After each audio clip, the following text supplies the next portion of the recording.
Councilman Lay, Present. Councilman Weatherspoon, Present. Councilman Williams, Present. and President Brown. Mr. President, there are 8 present, 1 absent. With 8 members present and 1 absent, we have a quorum to conduct business of the Gary Common Council. Council members, before you are the minutes of our June 3rd, 2020 council meeting. Is there a motion to approve said minutes? Move to approve minutes as received. It's been moved by Councilman Lay. Is there a second? Second. It's been moved and properly seconded by Council members Brewer and Barnes Caldwell.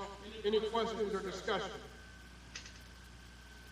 Seeing and hearing none, roll call, Madam Clerk. Councilwoman Atkins. Yes. Councilman Brewer. Yes. Councilwoman Brown. Yes. Councilwoman Caldwell. Yes. Councilman Lay. Yes. Councilman Weatherspoon. Yes. Councilman Williams, Yes. and President Dowell. Yes. Mr. President, the vote is 8-0. With a vote of 8-0, the June 3rd, 2020 meetings of the Gary Common Council are approved. Madam Clerk, the signing of pending ordinances and resolutions on first reading. CPO 2020-31, an ordinance establishing new funds and budgets for the Safe and Thriving Communities Grant, sponsored by Mayor Jerome Prince, City of Gary. Finance. CPO 2020-32, an ordinance establishing a new fund for the Human Resources Department to use for wellness credits received from AIM Medical Trust, sponsored by Mayor Jerome Prince, City of Gary. Finance. Mr. President, as a signing of pending ordinances and resolutions. Thank you, Madam Clerk. Councilwoman Brown is recognized. The Finance Committee has before it CPO 2002-31. For the record, I approve this ordinance for reporting out to the council. Councilwoman Caldwell Yes. and Councilman Councilman Goslin. Yes. Mr. President, a majority of the Finance Committee has approved CPO 2020-31 for reporting out to the council. Finance Committee has before it CPO 2020-32. For the record, I approve this ordinance for reporting out to the council. Councilwoman Caldwell Yes. and Councilman Godwin. Yes.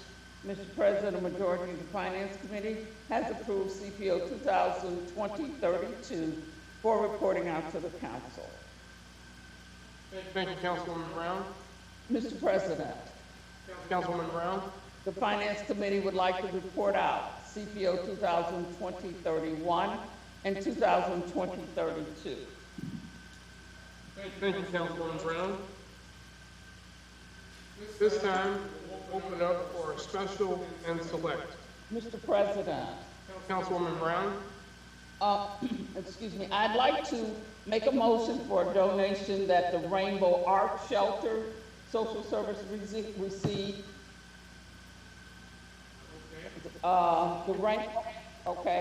The Rainbow Ark Shelter received from Kirk E. Arnold for swift transportation.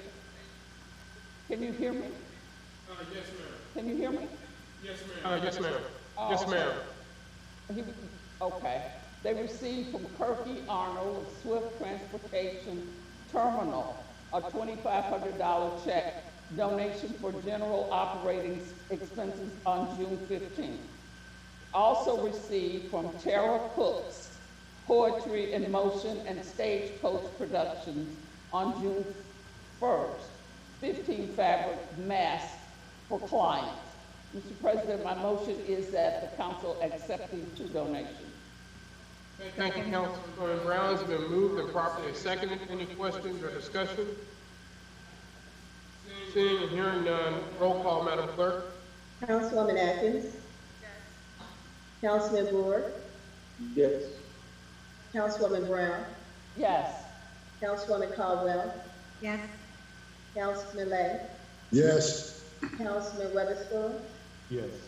Councilman Williams, Yes. and President Dowell. Yes. Mr. President, the vote is 8-0. On a vote of 8-0, the stated motion to receive charitable contributions Any other members for special and select? Mr. President? Councilwoman Barnes Caldwell is recognized. Please join Grace Way Incorporated and Oak Street Health for an important Zoom meeting. This meeting is geared for the seniors. You will learn about the new changes for Medicare due to the COVID-19 virus and see if you qualify for $5,000 to pay for prescription drugs, and then how to cover the gaps in your health care plan. This meeting, a Zoom meeting, is scheduled for Thursday, June the 25th, 2020 at 2 p.m. For more information, you can contact 708-627-0742. The meeting ID number 439-199-6361, or you can join the Zoom meeting by phone 312-626-6799. Also, Trinity United Church of Christ, Gary, is having a free mobile food basket giveaway Thursday, June the 18th, 2020. This food giveaway starts at 9 a.m. to noon or until food baskets run out. The location is Trinity United Church of Christ, Gary, 1276 West 20th Avenue, Gary, Indiana. The telephone number 219-944-0500. And the pastor is Reverend Dr. John E. Jackson Sr. Thank you. Thank you, Councilwoman Barnes Caldwell. Any other members for special and select at this time? Mr. President. Oh, go ahead. Councilman Williams is recognized. You can take Ms. Brown. You can go first. Okay, I just wanted to take this opportunity to extend condolences to our fellow colleague, Mr. Williams, in the loss of his cousin, Mr. Tyrone Smith. He was funeralized this past week, and I'd certainly like to extend my condolences to the entire Smith family. Thank you. Thank you. I appreciate it. Thank you. I appreciate that, man. Mr. President. Yes, Councilman Williams. July 6th, the American Red Cross is holding a blood drive. We are looking for 30 units to be donated. It will be at the Tree of Life Church, 12 o'clock to 5. We're looking for African-American blood types that deal with sickle cell due to the COVID-19. Excellent. Thank you, Councilman Williams. Any other members for special and select? Mr. President, Councilman Lay is recognized. I'd like to send out my condolences to the family of Otis Frazier Sr. He was a friend and absolutely a great guy. We also lost Rixie McCarroll. I guess he was funeralized on the 15th. And in case of Chief McCarroll, I believe he was the first African-American to serve. I may be wrong about that. Dr. Holliday may have been the first to serve as chief of the fire commission. I think I'm wrong about that, but Chief McCarroll was a fire chief under, I believe he was under Mayor Hatcher, but I'm not sure. It's way back there. Now, this message is absolutely for Councilman Brewer. I talked to the deputy counsel for the governor today. We have a fairly good relationship. And he indicated he would send it in writing tomorrow. I must apologize. I didn't ask him to send it to the president. I didn't think about it until I got off the phone.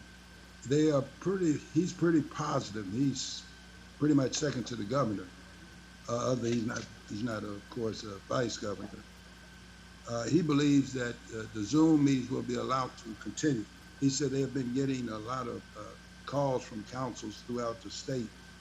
And at this point, they believe they will extend the July 4th date. He said something about a health consideration, but he didn't say when. But we will get it in writing from the deputy counsel to the governor. And like I say, I don't believe you can go much higher than him than from the governor himself. I would like to further comment on this fire chief. this issue, and of course, as a result of the issue, I did send a letter to the council and to the mayor concerning allegations that surface on social media. Well, I really don't like the idea that certain things do come out of social media, especially when you're talking about operating government. I think it should be somewhat formal.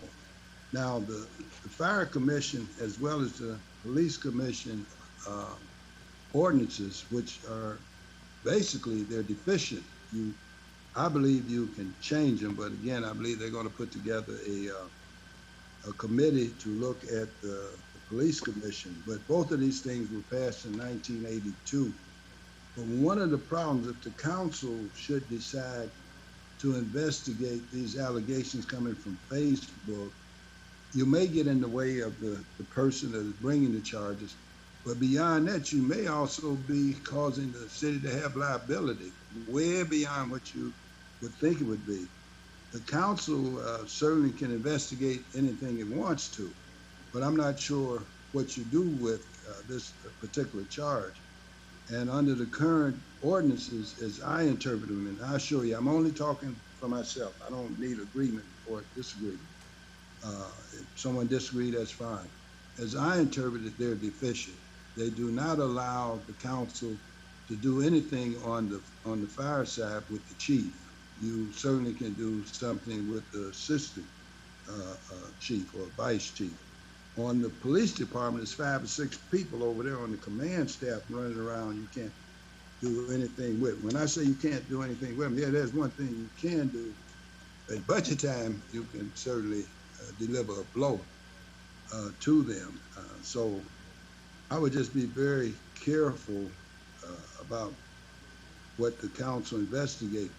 If it's, let's get away from the chief of the fire department, they must go through that Fire Civil Service Commission, which is composed of 6 people, 2 from the union. I think it's 359, I'm not sure. I believe that's the union number. 2 from the council and 2 from the mayor.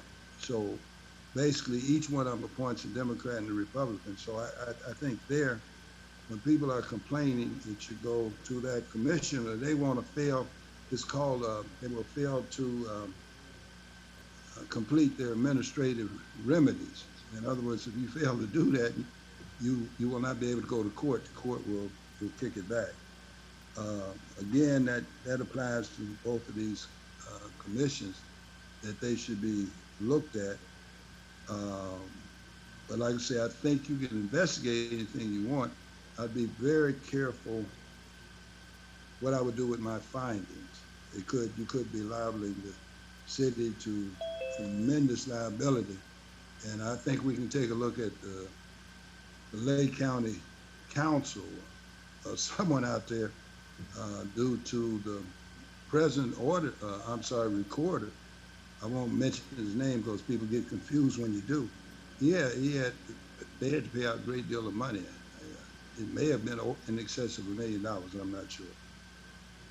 I believe that concludes everything. Thank you. Thank you, Councilman Lay. Oh, I'm sorry, one other thing. We really need to look at this LDA. I'm telling you, I believe we're owed money. Keeler did not call me back. Keeler is Vice President of Spectacle. And basically what I told him is under section 5.03, that they have to reconcile this bank account. I mean, reconcile the payment, not the bank account, but they have to reconcile it. And to my knowledge, I don't believe Majestic 1 or 2 is opening up. I believe Hammond is open, but somehow someone should in fact discuss giving us the money that Mr. Brewer indicated he thought we needed money, that we would divide 6 million by 4, and they should have given us the money by, as I read the statute, because I read not the statute, LDA, we should have received money in May, and here we are in June. We're in the second quarter, and they have not reconciled the first quarter. So I would suggest, again, someone, deal with Wheeler about these funds, or whoever you have to deal with. He's the highest person I know. That's it, and thank you. Thank you, Councilman Lay. You raised a lot of good points. I do want to just follow up on a couple of those, and then I want to allow Attorney Williams to offer his perspective on some of those issues. Principally, I think it's all well known publicly. You know that the mayor and the fire chief had a press conference yesterday. It's been in the newspaper that a particular firefighter raised concerns. I looked at him as a whistleblower. I see it. And he chose to use social media. We know that some people have used New York Times and different places to release things, to release information as public employees. I think Comey did that. But what I want to say is that the investigations committee for this council, I think it's important that we follow up on these issues. Racial discrimination and bias is something I certainly take seriously, and I'm sure that perhaps everybody on this council does. And I wanted to give Attorney Williams the opportunity to give his perspective on two issues. Number one, actually three. Number one, powers of the Fire Service, Civil Service Commission, Fire Service Commission. Number two, the powers of the Investigations Committee. And number three, and I think Councilman Lee already alluded to this, what are the options in terms of whatever you find, if there is, in fact, racial discrimination or something that we think is a problem and we think we should, the majority of us think it should be addressed, what are the options for this body? So I wanted to give Attorney Williams an opportunity to respond. Thank you, Mr. Chair. I'll take them in that order. Can you all hear me? Yes. Yes. Okay. As it relates to 5882, Councilman Lay used the term deficient. While I agree in his final findings, I don't think it's deficient. I think 5882, the state allowed the cities, if they did so before December 31st, 1984, to establish their own commission. Otherwise, they would be governed by the state statute. However, there are some in the state statute, the chief serves at the pleasure of the executive, which in this case, of course, is the mayor. So I believe the ordinance purposefully does not allow the commission to take disciplinary action against the chief. 5882 only limits action where the chief has taken a disciplinary action against a firefighter and it affects the firefighter's pay, promotion, demotion, and ultimate termination. Those are the only areas in which the police commission or fire commission, in this case, fire commission, let's keep it there. That's the only authority granted to the fire commission. Absent that, you have to deal with unions, the collective bargaining agreements, but the ordinance, as Attorney Lay properly states, does not allow the commission to take action against the chief. As far as your second question about the investigative committee, as you stated, the investigative committee can indeed investigate anything they would like. Again, I would take some caution. I am very much aware of the lawsuit as an assistant county attorney that the county suffered from the allegations of the current recorder. However, that could be resolved by simply conducting this investigative committee in an executive session. This clearly constitutes an executive session issue, as I've been informed by the legal staff of the city that this is being treated as pending litigation. And because of that, you absolutely could investigate this in a closed door session as not to subject the city to any liability. The last, as far as your options, I don't believe you have many. You simply, you do your investigation, you make your findings, but I see no statutory authority or within 5882 for the council to take any actions against the chief. The chief is a part of the executive branch and serves clearly at the discretion of the mayor. There is some financial consideration in which you may take up as long as you do so prior to November 1st. Can you say more about the financial consideration prior to November 1st as it relates to police and fire? Well, under Title 36 of the Indiana Code, It allows exclusive control over the police and fire budget is granted to that of the council. It's the one area where you can increase and decrease salaries on your own discretion unilaterally without the permission or consent of the executive branch. However, that can only be done during budgetary time, and under the statute, it must be concluded prior to November 1st. Failure to do that gives the authority back to the administrative branch, which by way of the Board of Public Safety, which we have a combined board of Public Works and Safety, they would then have the authority to set those salaries if the council failed to act prior to November the 1st. Thank you, Attorney Williams. I have asked Councilwoman Barnes Cotwell, who's the chair of the investigation committee, to look into this matter. I know Council Members Brewer and Atkins are also members. Of course, all council members will have the right, if they so choose, to participate in any proceedings, and there will be interrogatories forthcoming for both parties involved, the firefighters in question, as well as the fire chief, I'm sorry. And so those will be forthcoming dates and hearings and so forth. You know, the intention is not in any way to advance the possibility of liability, but it is for this body to be responsive to whistleblowers or employees within our government. It's not at all meant to be accusatory toward the fire chief, because everyone in our society is innocent until proven otherwise. So it's not a matter of a biased vigilante committee, but it is a way to actually know and find out and to get answers to questions about what actually happened. We talk a lot about, you know, historically, issues of discrimination around this country and whether or not public officials did anything about it. Certainly in the 50s and 60s, where we didn't have as many options as African Americans to do anything about it. But now we know certainly that these issues are serious, and we should at the very least have good intelligence about what's happening within public safety offices, regardless of whatever the findings are. So I don't want to belabor that point, but thanks to both Councilman Lay and Attorney Williams for insight on these issues. Well, I just want to go ahead, Councilman Lay. Yeah, it's going to be very brief.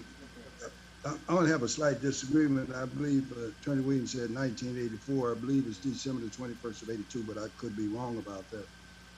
If you're going to proceed, as I indicated in my written letter, I certainly will not participate so people will understand, and I'm saying I will not take part in this. The other thing you're going to need is a verified complaint. Now, that has not come up. You certainly cannot go on Facebook. Whoever, and I have what I call a trumpet blower, as opposed to, well, he's very loud and I speak with this person almost daily, every other day about various commissions.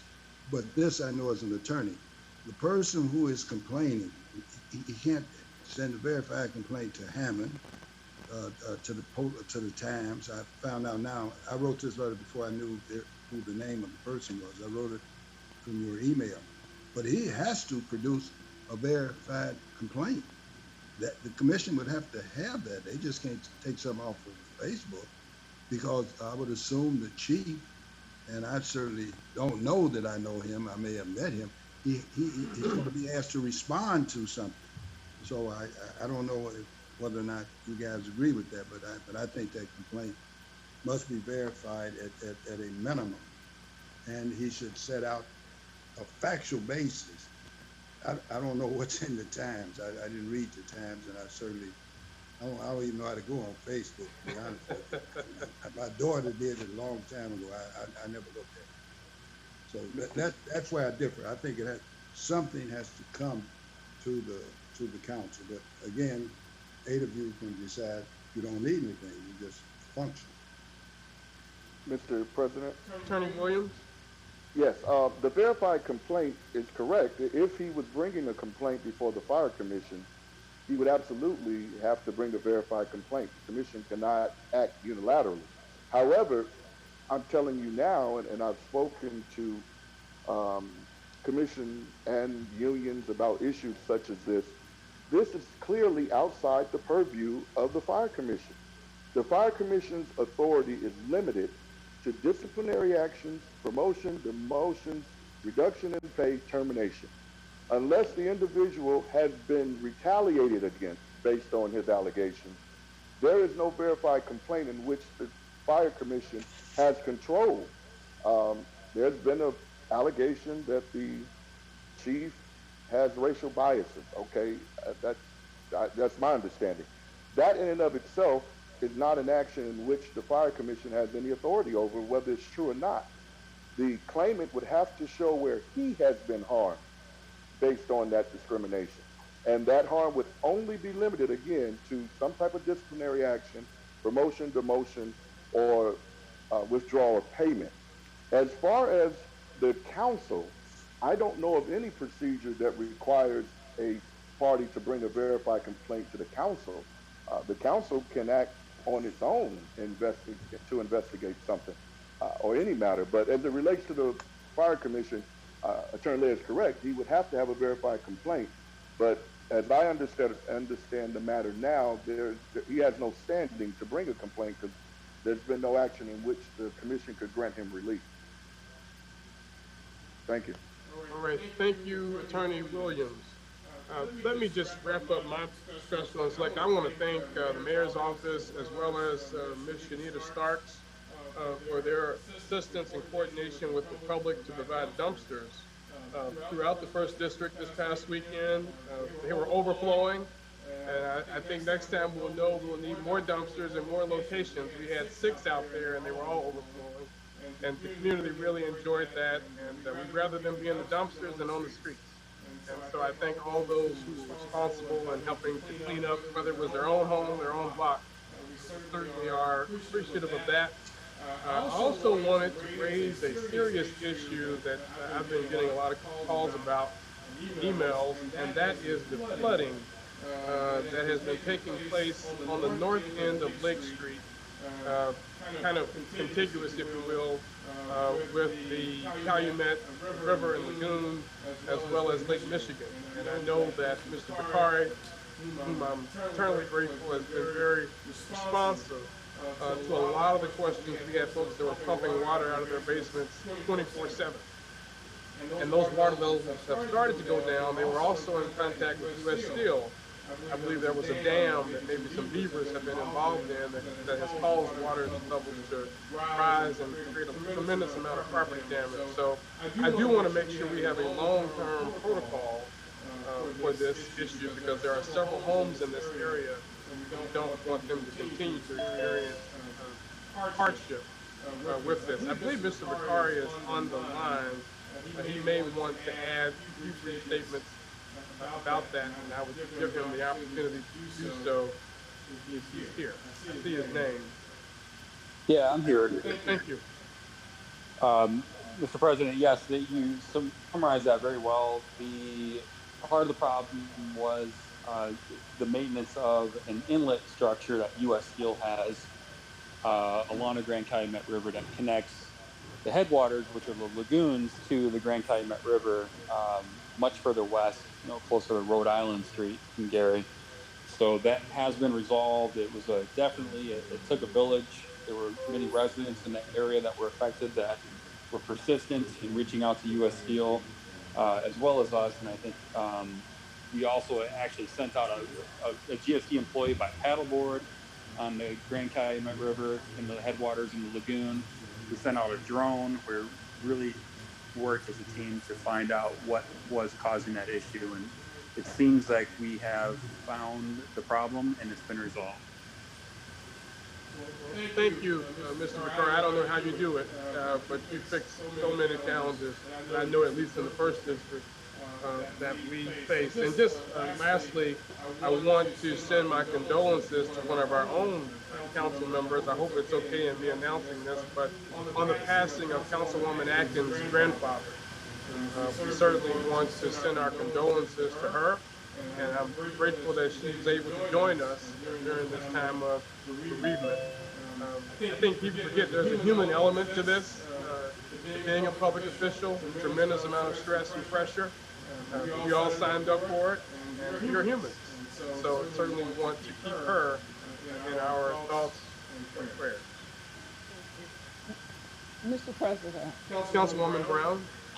I don't know if I needed to save this for the end of the meeting, but I need to, this is something that I I am getting just so many phone calls regarding overgrown lots and streets that need to be repaired. I don't know what we're gonna do about them, but we really need to cut some of these lots. I mean, I don't know what the issue is, but I know we had a lot of rain, which has caused, the lots to, the grass to get even taller. But I have received so many calls regarding overgrown lots. I don't know if General Services is going to be able to do anything in order to get some of these lots cut or what's going to happen. And I'm getting a lot of calls, as I said, about streets, even though we have been patching them, that some of them really need to be repaired. Thank you, Mr. President. Thank you, Councilwoman Brown. President. Councilman Brewer is recognized. Thank you. Also want to send my condolences also Councilwoman Atkinson and also her grandfather. Also to my cousin Lonnie Johnson in the loss of his brother, and to Miss Joyce Anderson in the loss of her husband, Mr. Willis. I believe my cousin and his brother and Miss Anderson, those are two cases of COVID-19 right here in the city of Gary that we have lost in the past week or two here. So I want to remember all three of those in our prayers also. President Godwin, you talked about the dumpsters inside the first district, and I've received many calls now since the dumpsters have been removed about the amount of debris that people are still bringing stuff those types there. Even though the dumpsters are gone, there's mounts of mattresses and other things that's starting to accumulate. And that has been the problem in the past. And anytime we have done dumpsters, people that don't stop because the dumpsters are full. If they have loaded up, they brought stuff, they're going to dump stuff once they get there. Just want to make sure that we can get those things removed in a timely fashion there. Or we can put some type of signage out there when you have the dumpsters out there, letting the people know what days that there is available for them to dump and not to continue to dump after those days, and properly a time when you go out there too, just to alleviate that problem. To go with Councilwoman Brown just left off at about the intersections is overgrown with trees, it's blocking stop signs, or the overgrowth on lots there. I know we have gotten a tremendous amount of rain there, but definitely something has to be done. I received several calls just last week there about 15th Avenue by the Nipco plant. At one time, we had a lot of flooding that was happening there. Since the water has now receded back, they left a lot of potholes in the street. Now, they repaired some, and I mean just some, but if you go a little further down, if you go a little east or back west, there's a tremendous amount of potholes there. And it's definitely a hazard for people that ride motorcycles or bikes in that area that can be a tremendous hazard to them. And not as well as the people with cars also, but definitely the two-wheeler out. So I just maybe, I know we're talking about this now, and I know the mayor will get his report towards the end, but if you can just give us a little update. I asked about in a previous meeting about paving inside the city, where we at with that. Thank you, Mr. President. Thank you, Councilman Brewer. And also, Mr. Bakari reminded me that I think the general public want to make sure they know, to your point around the continuous placement of items near former dumpster sites, is that they can put one large item, including a mattress, dump mattress, by their garbage can on their collection day. So put it out there on whatever your day is, and the public will be picking those up. And I also just wanted to follow up and remind the administration that I know Councilwoman Brown has raised this issue about the handling of recycling and the grant. And when that will come before this body, since there's a contract, which I have not seen, between Republic and the Gary Sanitary District, which I presume relies on this body to approve the transfer of those funds from the civil city to the sanitary district, but that can be taken up later during the mayor's report. Any other members for special and select? Mr. President, Councilman Brewer is recognized. just want to add to that last comment that you made about the recycling. We are currently working off the 2020 budget for recycling. So if there's a budget that's going to be coming before us, it will come toward the end of the year, and that will be the budget for 2021. So we are now working off 2020 budget now. So I just want to make that for the record. Yeah, and so I think my question to that point is how are we paying Republic? How will Republic be paid if we're in an existing budget year where those dollars were not allocated to the sanitary district, but to the civil city, with employees and so forth attached to it? We're not employees of the sanitary district. Yeah. So that Yeah, was yeah, I just wanted to make that point because it was brought up that we had not received the budget for this year, and we are working off 2020 budget now. So the next budget that we will receive will be 2021 budget. I see. So the question, I guess, better positioned is, how is Republic being paid? And how do we expect to pay them for the balance of 2020, given we got 6.5 months to go, where recycling is being collected, and I presume they're not working for free. And I'd like to know where those funds are coming from. In any event, is there any other member for special and select? Mr. President. Councilwoman Atkins is recognized. Yeah, I'll just say something real quick. I just wanted to extend my thanks to each of you who did extend your condolences to me. I really appreciate that. And then also, I do want to give a special thanks to the Gary Park Department. So last Monday, myself, Raven Reedus, as well as Eric Reeves, we did a park tour for those particular parks that are in the 4th District on the east side of town. And just kind of did an assessment in terms of the current status for those. And I do want to thank them for, especially the foreman Chaz, I think his name is Chaz, and then Don, on the team for getting right on top of cutting our big parks on the east side, and also giving Reed Park specifically a manicured look. So just wanted to let the team know that we appreciate them for answering the call of the 4th to get out there and do that assessment, and we look forward to working with the team as we look to get all of those parks back online. Thank you, Councilwoman Atkins. Any other members for special and select? All right. Seeing no one, we will now move, Madam Clerk, to council pending ordinances and resolutions on 3rd and final reading.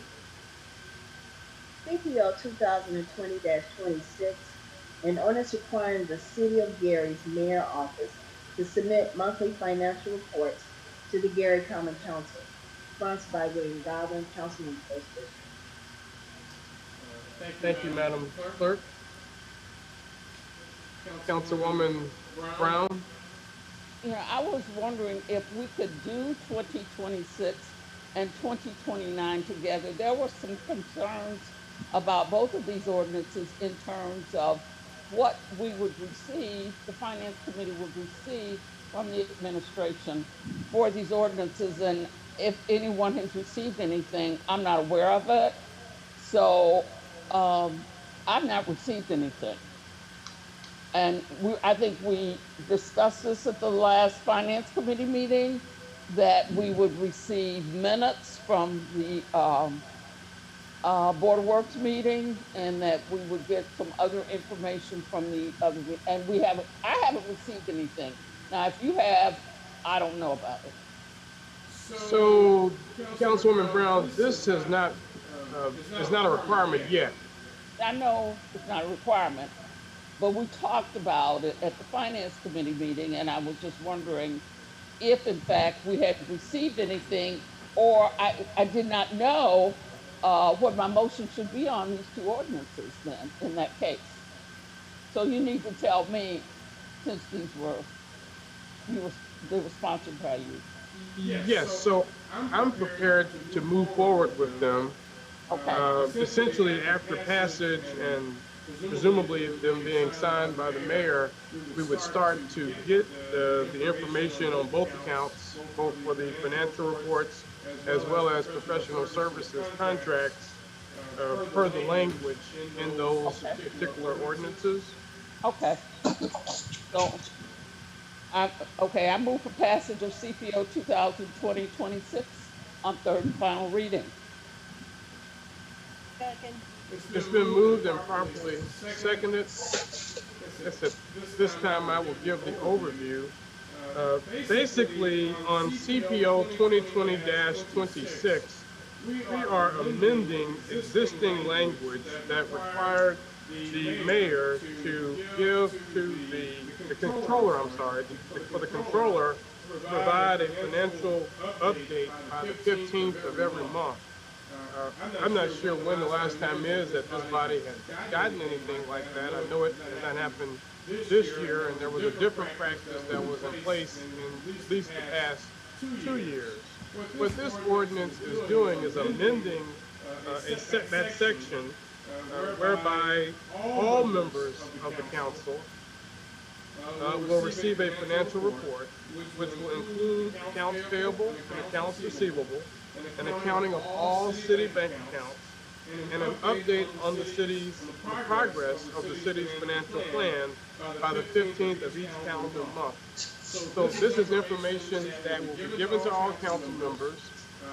In terms of how we operationalize this, the understanding is that in the Finance Committee, the city controller will be present at the Finance Committee meetings so that members have questions about the information that has been received. That will be a forum whereby members can ask those questions and get greater understanding. Of course, they're always free to individually ask, but since we have Finance Committee meetings, that's a forum whereby the committee can do something with the information that it is receiving. It is not our intention to receive this information to be onerous, difficult, but to actually be good stewards, because we're making financial decisions every time we meet.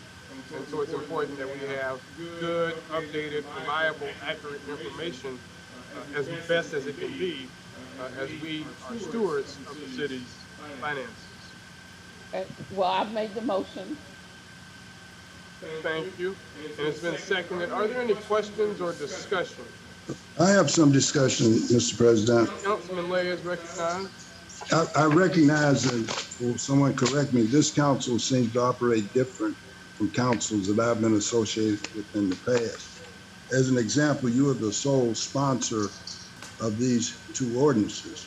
It would seem to me if they go through various committees, the committee members at a minimum should be asked, do they have an interest, in becoming a sponsor?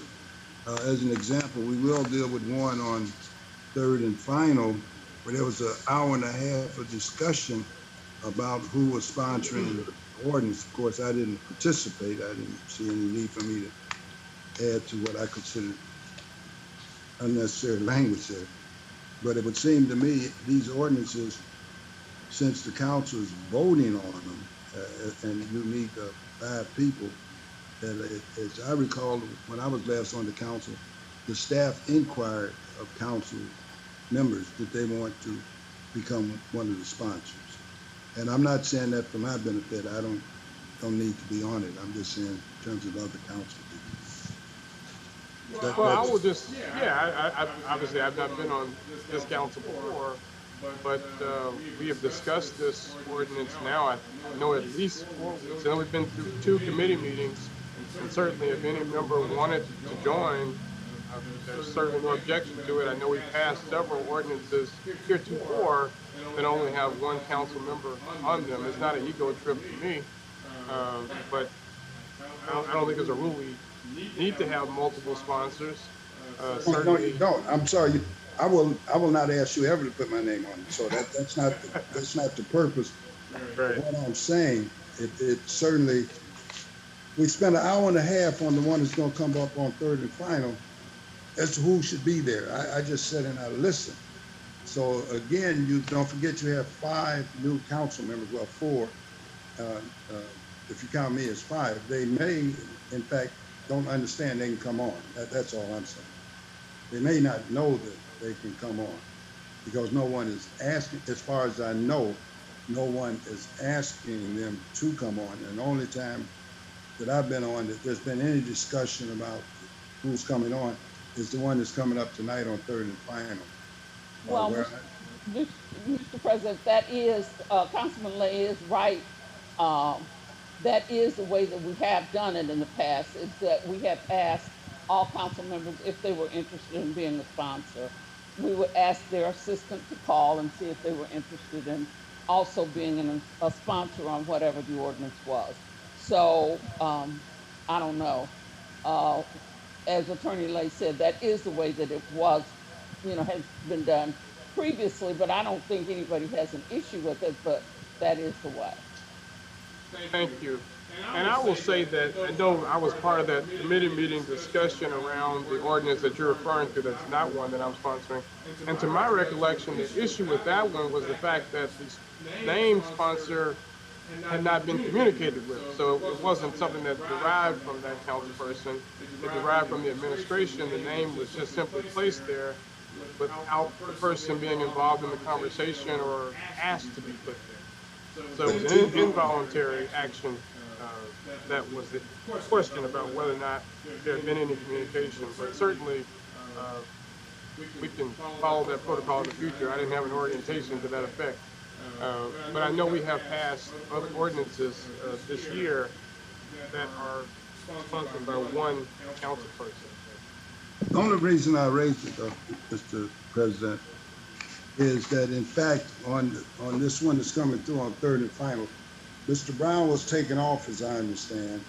Mr. Brewer and Councilwoman Ty Atkins has been put on.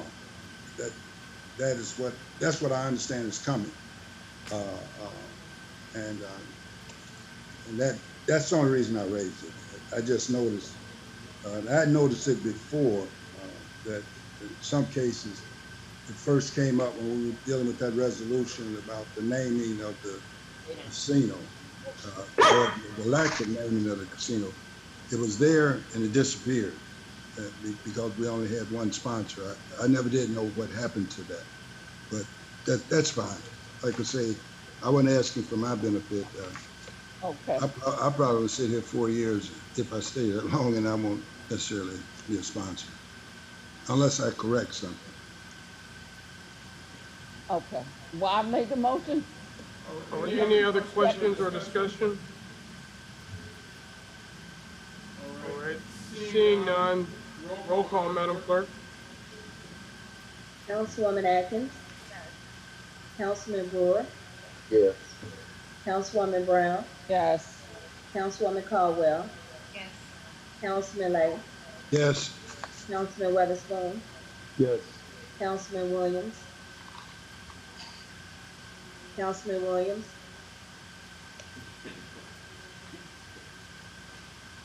Yes. President Godwin. Yes. Mr. President, the vote is 8-0. With a vote of 8-0, CPO 2020-26 passes and is so ordered. CPO 2020-29, in order requiring the City of Gary Board of Public Works to submit approved contracts to the Gary Common Council, sponsored by Councilman William Godwin, first division. Mr. President, Councilwoman Brown is recognized. I move for passage of CPO 2020-29 on third and final reading. Second. It's been moved and properly seconded. This time we will have the overview. Concomitant with the CPO 2020-26 as it relates to the council getting regular information about what's happening with the city's finances. We recognize that the Board of Public Works essentially runs the city in terms of contracting. This ordinance creates a situation whereby on the Monday prior to the duly scheduled Wednesday weekly Board of Public Works meetings, all members of the council are given by that Monday at 5 p.m. a copy of any contracts that are being considered for passage or acceptance by the Board of Public Works on that Wednesday. This is professional services contracts. That's the first part of it. The second part of it is that the minutes of the Board of Public Works meetings will also be sent to all council members after the conclusion of the Board of Public Works meeting. I know there was some discussion about how many days, how that would operationalize and how that would function. We have that as currently 7 business days following a duly scheduled meeting of the Board of Public Works. What we said is that we will see how this works. We know that this information is already being distributed, at least the contracts, to the media anyway. So it's just a matter of adding council people to the 2 line, or the BCC line, or whatever the case may be in terms of transmitting this information. But it will equally help to operationalize and systematize information flowing from the administration to the council to help us be aware of what's happening. Any questions or discussion? Mr. President, Councilman Lay is recognized. I'm looking at the title. Has the title been changed? It says approved contracts. I thought we agreed it would be submitted before they were approved. I agree. And so I don't know if the title, has the title been changed on this? I will defer. I'm looking at the last version that I had, which is a point I want to raise later with the clerk and the office manager. But the version that I'm looking at still has approved on it. Of course, I will defer to the clerk in terms of how that can be changed to make sure that it is pre-approved contracts. It would have to be done by the minute. Okay. Which brings up an issue that I know that Councilman Lay is strong on in terms of verbal amendments and on the floor. And so here's my position on it. Of course, it's up to the body in terms of how we vote on these issues. You know, what I'd like to say is that when we're making typographical changes, scrivener's error, not necessarily substantive to the letter of a particular ordinance, I really don't see any reason to go back to committee on a wording change. Now, I know there's a difference of opinion about whether or not amendments on the floor, which this body has certainly done since I've been here, and for at least the last 8.5 years, there have been verbal amendments on the floor. What I am going to suggest in the future are 2 things. Number one, I would like to have the clerk's office or a representative of the clerk's office present at committee meetings. Because what happens is a lot of proposed changes that a sponsor agrees with are made during those meetings. And I think in the council package that we get on the Friday prior to the Tuesday council meeting, it would be helpful if all ordinances that are on the agenda in their most updated form are included. I say that because, for example, for tonight's meeting, in our package, we only have the things that are on first reading. Well, that's important for us to see, but the things that we are looking at for third and final would also be helpful to see in their most, all of us to see in their most updated form. And I guess my second point, once we're fully operational again at some point, I think it would help us be more efficient if we're able to actually physically type those changes. So for example, tonight, clerk reviewed a computer and a printer. 3 could be put in 4 approved, and it could be distributed electronically and via hard copy to all council members so that everyone is seeing it. It's not just the president of the council, and you're relying on his sight and abilities, interpretive abilities, to make sure that what has been proposed on the floor is actually what is being signed. I think that what we're doing is, if we're going to not do floor amendments, or that's up to the body, then you could go on for months based on typographical changes, which may in fact create a problem government. Because there are going to be some cases where we do need to urgently move legislation forward for the benefit of the city.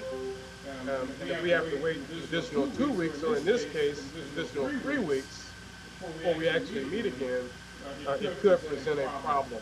I did want to give Attorney Williams an opportunity to speak generally about 4 amendments, and I'm certain there might be some other commentary on that as well.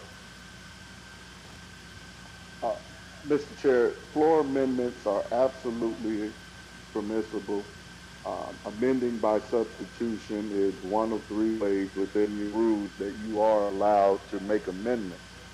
If a council person feels strongly enough that the change warrants going back to committee, in the past, they would simply make that known to the body, particularly the sponsor of the ordinance, and then it was up to the sponsor whether he or she wanted to move forward. I've seen it where they said, well, I'm moving forward, and it passed. And I've seen where the person objecting was persuasive enough that they sent it back to committee. So either policy is permissible. Clearly, you can pass an ordinance on all 3 readings with your rules. So clearly, an amendment by substitution is permissible. Mr. President. Councilman Lay is recognized. Yeah, I think the issue is being floated. I'm not suggesting that anyone changes for my purpose.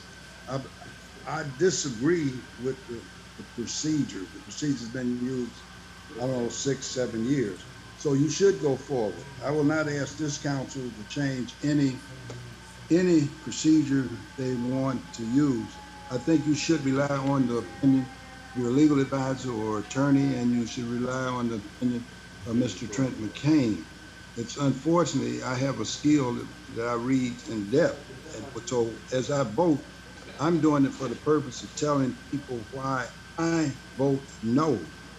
And I will be honest, I'm going to rely on my interpretation of the law over and above anyone, whether it's Mr. McCain or whether it's Mr. Williams, who interprets it for me.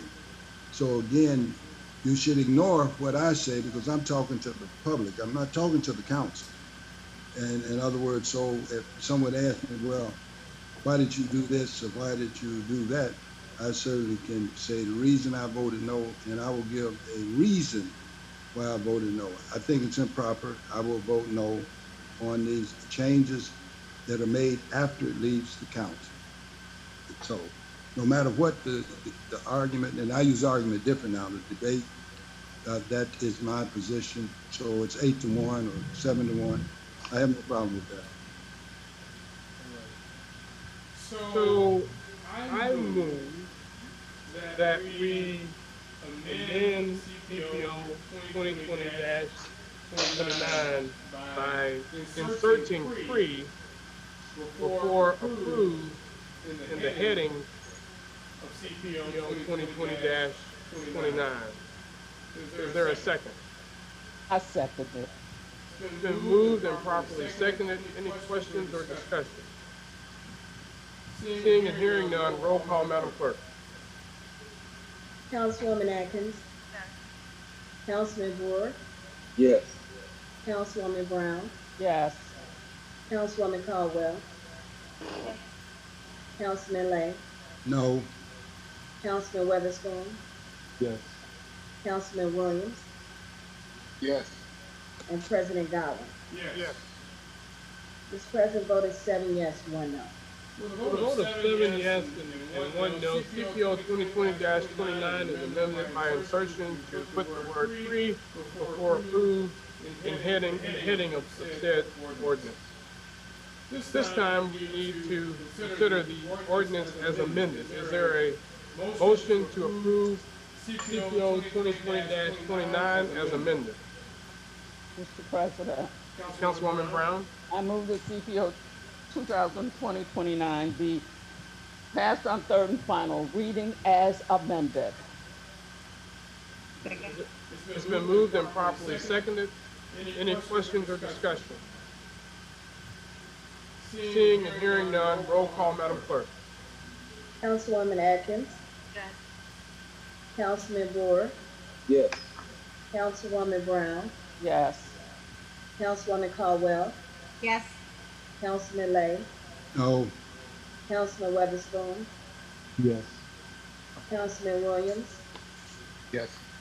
and President Godwin. Yes. Mr. President, the vote is 7-1. With a vote of 7-1, CPO 2020-29 as amended passes and is so ordered.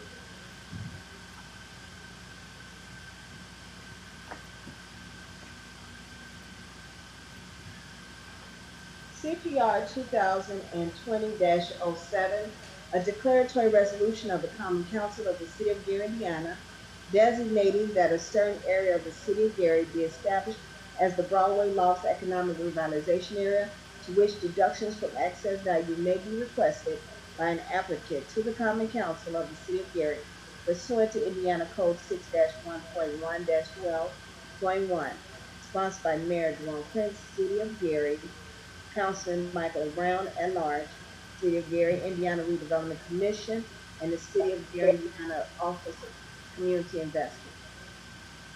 Mr. President, Councilman Brewer is recognized. I move for passage of CPR 2020-07.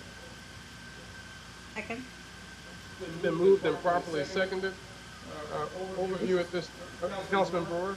Mr. President, and this is for the clerk, is there an amendment here? I don't see the amendment that should have came through.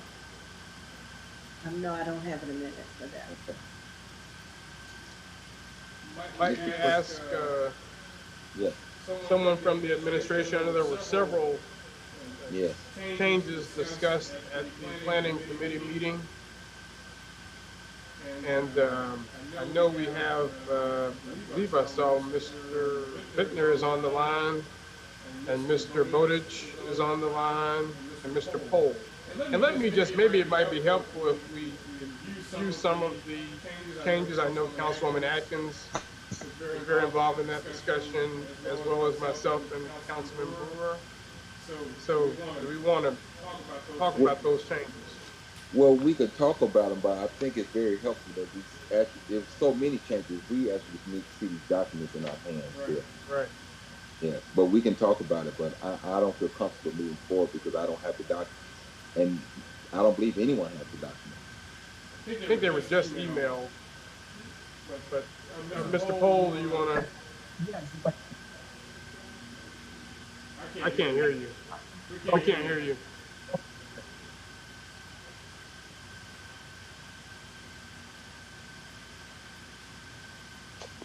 Better? Yes. Okay. Yeah, this microphone on this computer is not that great. Yeah, the city has sent those out via email. They're titled specifically by substitution. There's two versions of it. There's a clean version, and then also a track changes version of the changes as proposed in the committee meeting on the CPR 2020-07. We do have Mr. Schweikert, and who is the developer of this project, and are fortunate enough to have the consultant, Mr. Dan Bowditch, who is the economic development professional that we've retained to assist with this process on the call as well. But yeah, if you do check your email, you should have the latest versions of those of that resolution. May I ask why we got these so late? I'll just state that I know that the final version that came through was there was one other change that had to be made, which was there was a discrepancy on the version, the parcel description on Lake County website versus the transfer agreements. The key numbers were the same, so ultimately, it's not necessarily a substantive change, but those last versions that came through, we got those out once that discrepancy was discovered and fixed. That's okay. I'll go with the overview, but I'm really not feeling comfortable moving forward, really, because we just got these. I just think 504 that I received it, and there's no way I can really go through this document here. But let's go forward with the overview, and let's see how far we make it here. Okay, Dan, would you like to explain the changes that you had actually had covered for the resolution, and I'll explain the changes that I had covered?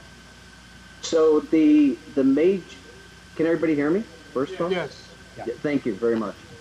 The main amendment that was, or change revision that was made to the boundary description is that when we spoke with the developer and in the form SB1, it identified the project as lots 1 through 9 in Gary's first subdivision, block 36. However, when we pulled up and we normally will go through and pull up the property maintenance card at the auditor's office, which confirmed that was the boundary description.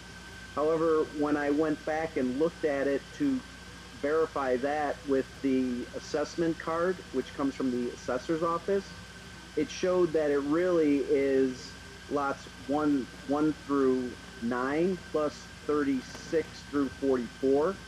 So what it occurs is that the parcel number that was identified in the original resolution that was presented to you, that number was subsequently either subdivided or renumbered to include all those parcels. So we had wanted to go back and correct it now, as opposed to correcting the ERA in the future, which means we'd have to go through this whole process again. And I'd rather have it correct now than have to go back and revise it and amend it in the future. So now and I've also verified that boundary description with the ownership that the developer is purchasing, or the ownership of the property once the developer closes, if not already closed on the property, to ensure that the property they're purchasing from the Redevelopment Commission is the same boundary description that is in the ERA and is reflected accurately.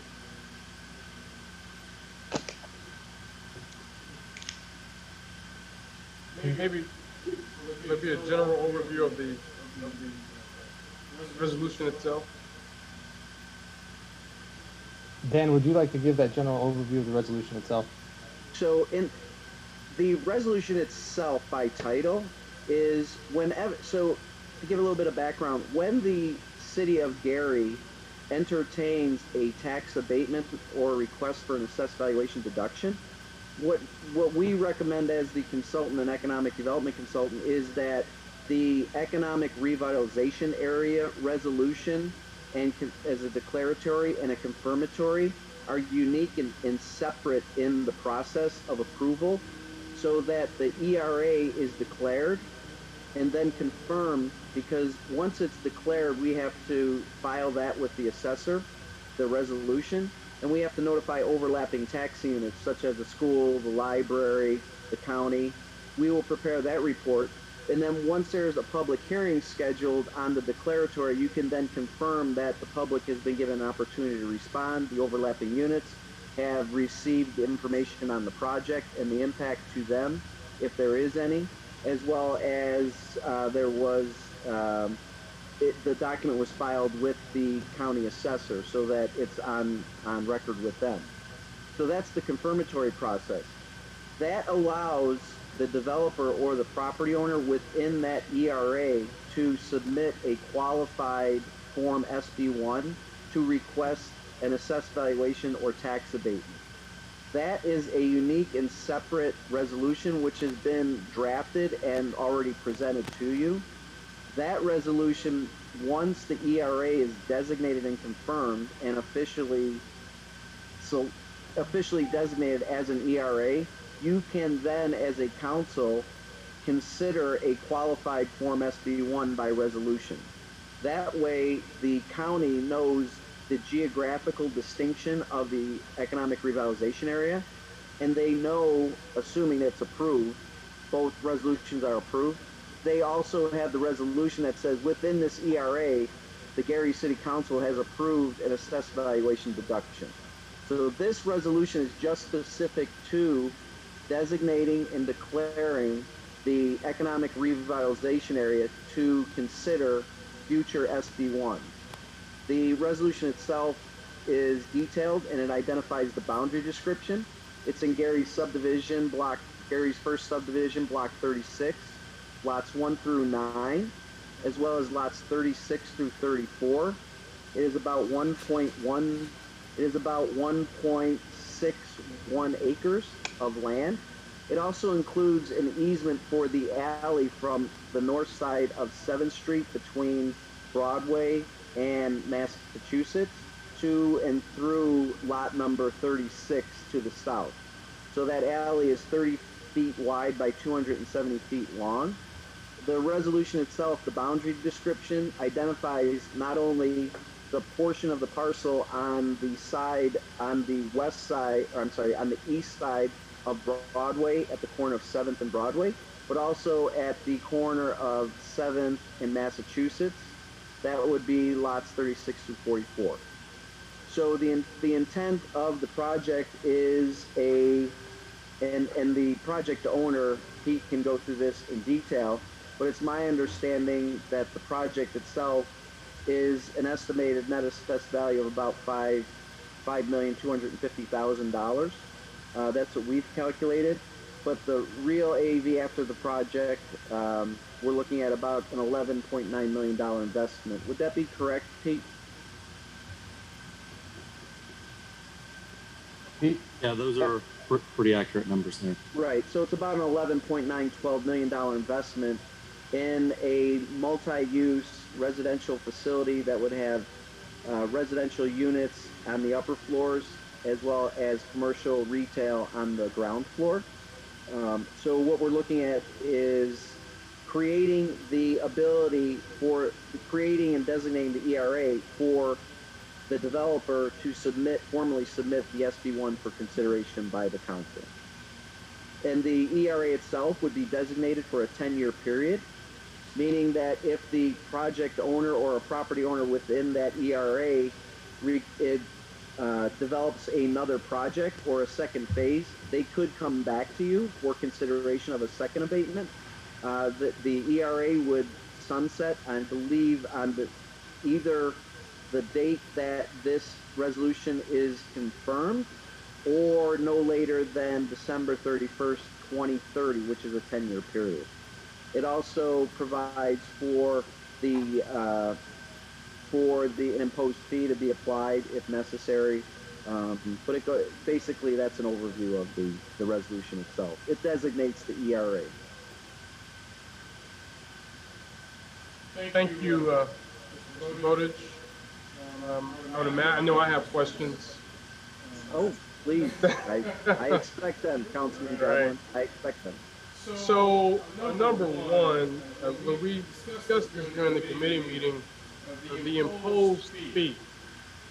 Yes. There was language about a fee going to redevelopment. I know that I and Councilmembers Brewer and Atkins had recommended that those fees go to the Gary Economic Development Corporation, and I don't see that language in what Mr. Cole sent us.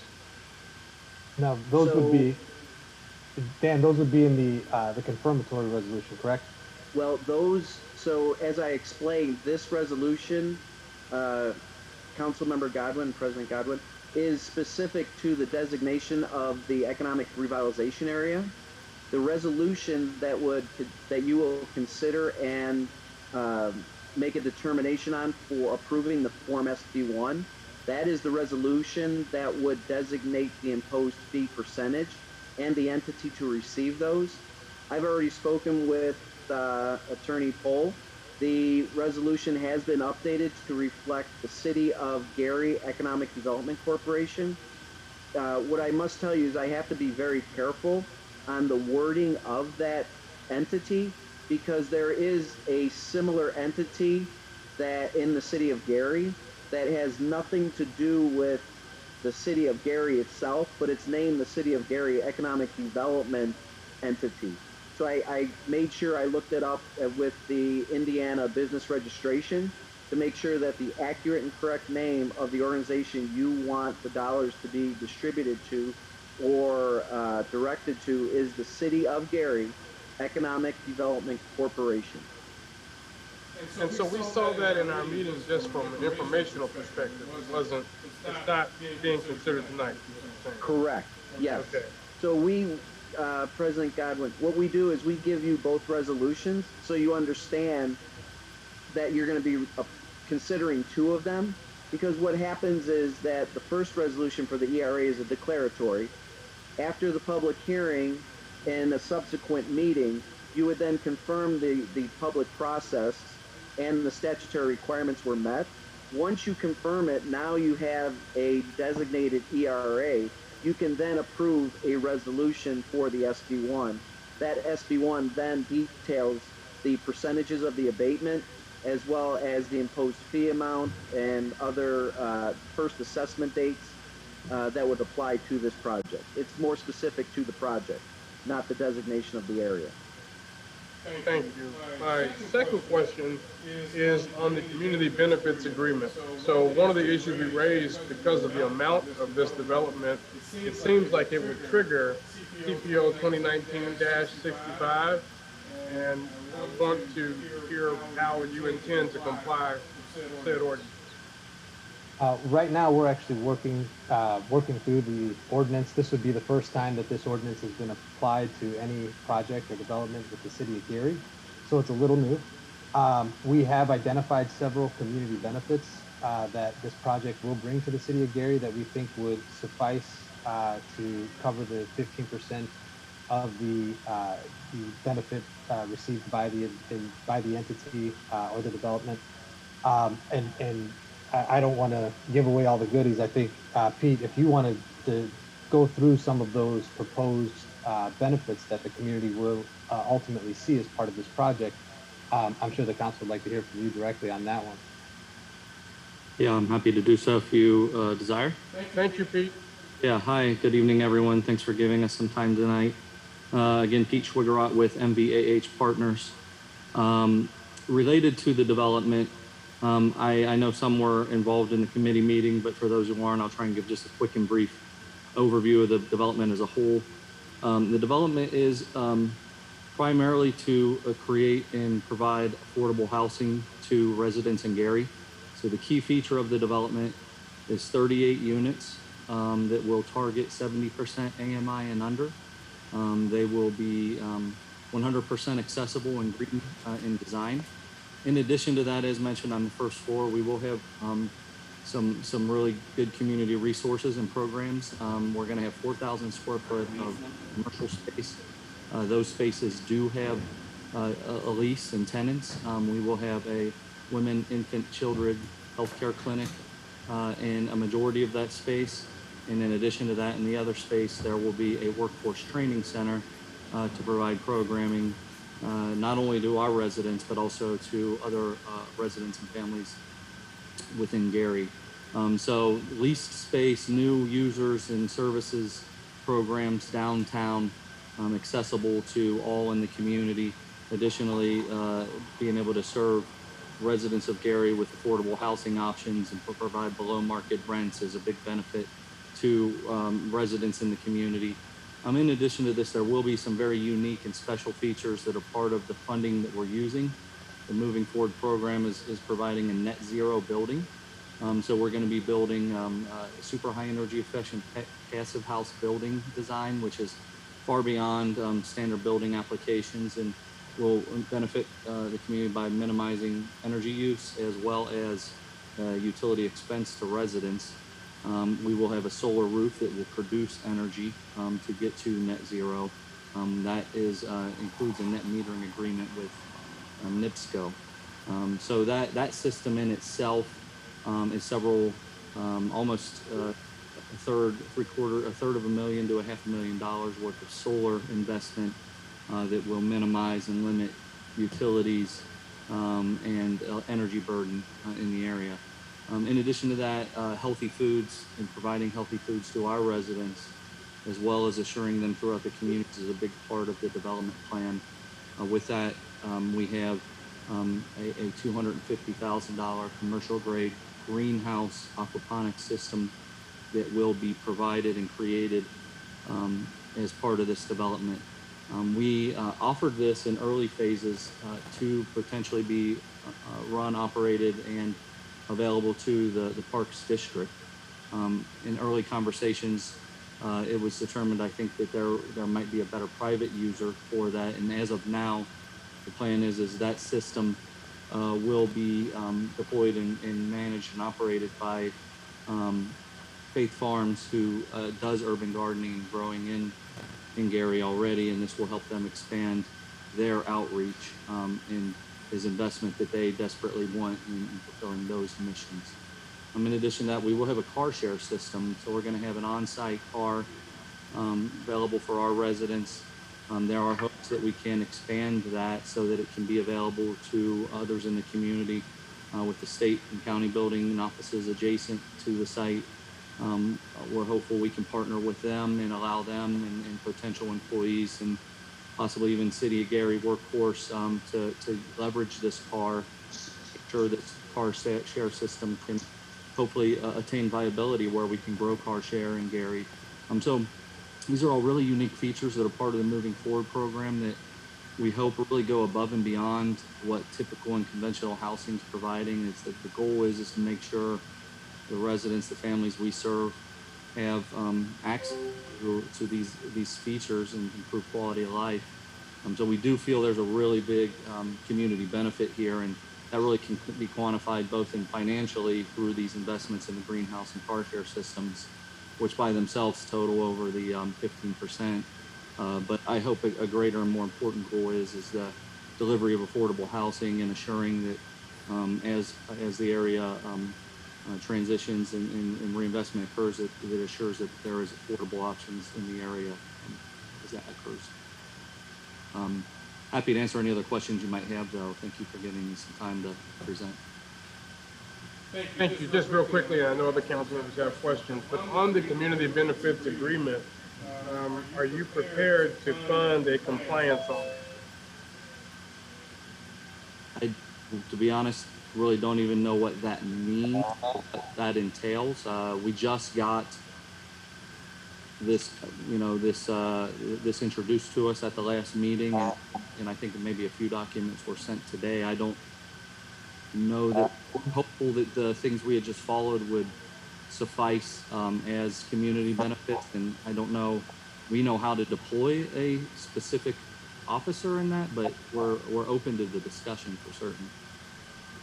President Godwin, this is Dan Bowditch. It's my understanding that Tammy Davis, who works for the City of Gary, is the compliance officer on a number of issues related to ensuring development agreements and contracts are in compliance. So it's my understanding that she would be the person who would be responsible for checking the compliance and ensuring compliance with not only the CBA but also any other development agreements or negotiated agreements for the project. So the issue is that since December, when this was passed, it provides in Section 6, Paragraph 4, any CBA this qualifies for, applicable development that exceeds $5 million, the developer agrees to fund one compliance officer, in addition to any employees working for the city at the time of the CBA applicable development, for a grant to the CGCDA. And I suppose that Mr. Cole will apprise you of those requirements. But I wanted to make sure that you were aware that we do have this ordinance, which changes sort of how this would work beyond the scope, perhaps, of Ms. Davis, who I know does great work in her own right. And if I can, Councilman, so again, this was, you're absolutely right. It seemingly does hit that $5 million mark. It's something that we've got to look into, and it was something we were planning on discussing specifically with the CGCDA. Once we start to develop those, both that aspect of it, compliance, and then also the public hearings that we were hoping actually to hold possibly in conjunction with the council meetings to schedule those accordingly in order to ensure that this project and the resolutions continue to move this project forward. As far as hiring a specific compliance officer, as of right now, one has not been identified. And again, I think we were hoping to look to Ms. Davis for, looking to looking to Ms. Davis to fulfill that role, given the fact that I'm not even aware of anybody that could fulfill that compliance officer position at this time. So, given the fact that she does have the background on it, this is the very first time that this was rolled out. We were hoping that that would suffice. Well, I think that's a question about whether it aligns with the requirements. The language doesn't seem to suggest that. It doesn't say that the city would fund it. It says that the developer would fund it. I don't know whether that's in some way she might be privately contracted beyond the scope of her work as an employee of the sanitary district. But I do think it's important that the developers have a 100% clear understanding of the community benefits agreement. It is an ordinance of this city, and I think most of us intend to ensure that it is properly enforced. So I just would encourage very frank and open conversations about what the plan is to be in compliance.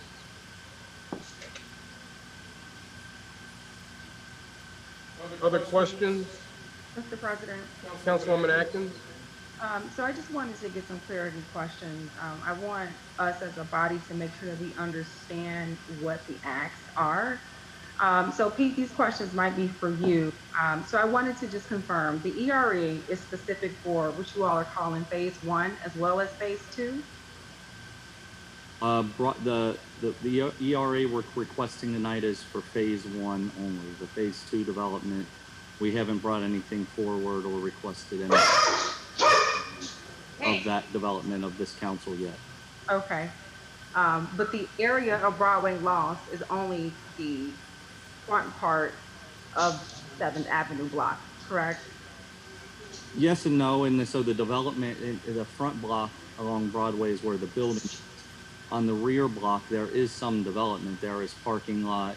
That's where the greenhouse will go. That's where some of the solar carports will be at. So that lot to the east is being used.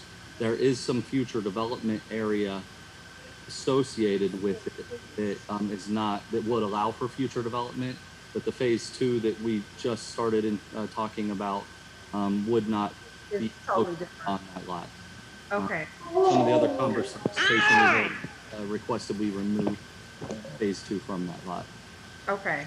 So for the development of phase 1, I think in one of the emails that you sent me, there was a commitment letter dated July 25th, 2019 from the previous administration that stated there was an investment of about 1.2 million in value of pavement and demo. Has this current administration also provided a commitment for that same breakdown? Yeah, so there were basically 2 anticipated pieces to the local commitment. One was City of Gary home funds, and we applied for those last year and received that award. So the home funds have been secured. We're finalizing the actual home grant agreement as we speak. I think it's within words of final form. So that is kind of in place and underway. The other piece was the tax abatement, and that's what we're bringing forward to you here. So this will ultimately, if approved, honor and complete the initial incentives and commitments that were planned from the previous administration. Okay, so the so 9% of the source is the Gary Home Fund that was already approved by previous administration. Mm-hmm. And if I'm thinking correctly, those funds to help them deliver them, they're going to be delivered through, I believe it's 3 years, so there would be 2019, 2020, and 2021 home funds delivered because they can be staggered and delivered as installments throughout construction. So it's being broken up into. I have a question, Pete. Yes. Councilman Williams? Thank you, President. Is it any way, I understand, I heard Brody said nothing was mailed out or sent out to him. It all sounds very interesting, but I would like to read it. Then we can get this information.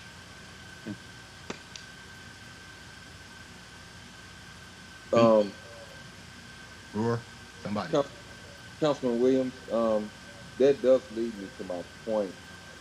I'm aware that a lot of council members probably didn't even check the email to get it. I just checked mine and saying that I had received it at 5:04.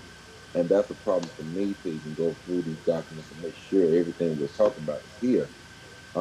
So I will ask if we could defer this to the next council meeting, so that way it gives all council members enough time to look over the documents that they receive. Is there a motion to defer? Mr. President, Councilman Brewer? yes, I make a motion to defer CPR 2020-07 to the next council meeting. Second. Been moved and properly seconded. Any questions or discussion? Question, Councilman Lay is recognized. I believe it should be returned to committee. That defers just simply what happens to an item. Aren't you going to try to make changes or ensure changes have been made to this? I would send it back to committee. Well, I know a lot of people didn't get a chance to open the email, so I guess we could do that. I have no problem with that. You know, if there's other questions the councilman want to ask in committee, if they see something different than what was talked about.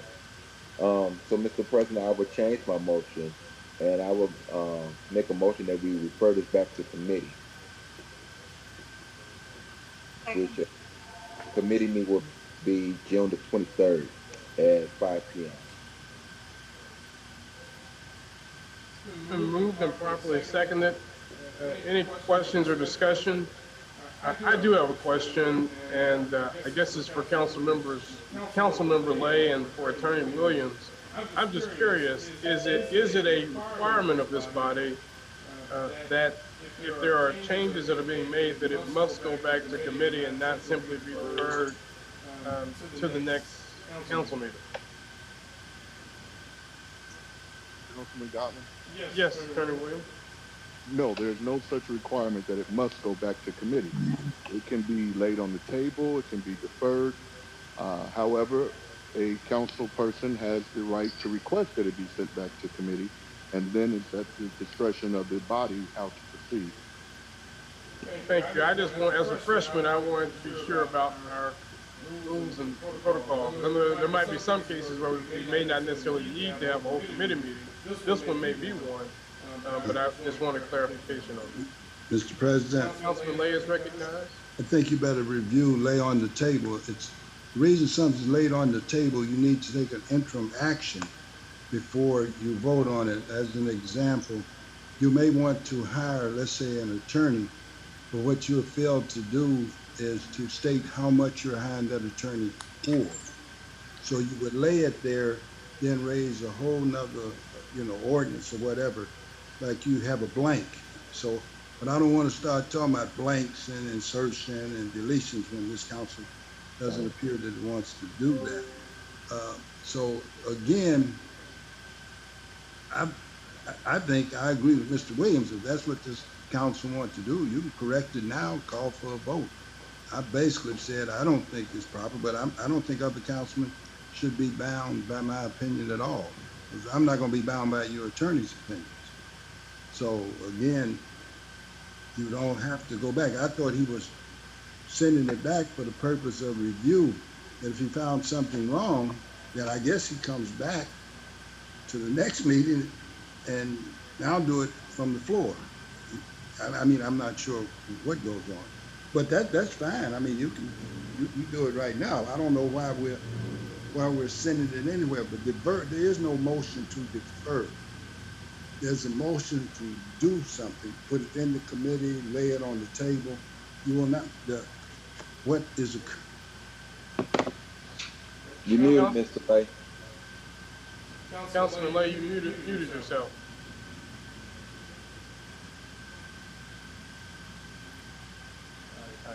Councilman Lay, you're still muted. Okay, I know, I didn't touch it. I believe you did. No, I didn't do that. So, you go ahead. Let's see, your attorney said, you make whatever change you want to make. Just go ahead. I've explained to the audience that each time it comes up, I will explain by no vote. That's all. So, thank you. Yeah. I just wanted clarity on that. Councilman Brewer is recognized. Only reason why I sent it back to committee because a lot of the members have not received the document. So if there was questions or anything, they can ask those questions there. But what I would like to ask Mr. Poe, is there a sense of urgency to get this done right away? Well, there is a schedule that we're trying to keep, and I will point out on June 10th we did provide the documents. The only changes that were made today were the legal description changes. So on June 10th we did actually provide the changes after the committee meeting on June 9th. That email was sent to all council members with the declaratory resolution ERA with the changes, the Form SB 1, the imposed fee consent, Broadway Lofts document, and then the Broadway Lofts signed agreement from 4/6/2020. So yeah, just to clarify, when I had mentioned the changes that were sent today, they were the only changes that those pertain to are the parcel changes. Everything else that was changed in there, as far as like the sponsors, the dates, and then a couple of grammatical things, those were all changes that were made last week and provided to the council. The substantive changes as far as the economic development, the funds going to the Economic Development Corporation, those wouldn't be part of this declaratory resolution. Mr. Chair. Mayor Prince is recognized. Thank you. And so, yeah, I was going to save my comments to the end. I certainly need to thank Mr. Sugarrod, I'm sorry. And I'll proceed to do that at the end. But Attorney Poe is actually right. The only changes that were submitted this evening were relative to the legal description and the addition of the lot. And so I would simply respectfully request that this council consider moving on this evening. Thank you, Mayor Prince. I do have one, I guess, question or comment, and it relates back to a statement I made earlier. And I know I'm probably going to get in trouble for this, but we really, I think, when there are changes that are made, or proposed, I should say, during the committee meeting, and the sponsor or sponsors agree with those changes, I think it's important that the most updated versions of the ordinances are included in the package that comes out to council members on the Friday prior to the council meeting. I know we traditionally only get the things that are on first reading, but the stuff that we're actually having these conversations about during the council meeting, we don't necessarily have it. I think when it's coming in different bits and pieces and various emails, it makes it difficult to stay organized. And so I would just encourage the law department, sponsors, and the clerk's office to collaborate to ensure that we're getting everything that's on the agenda. Every council member has it at their disposal to review. Mr. President. Councilman Lay, I will put that in writing.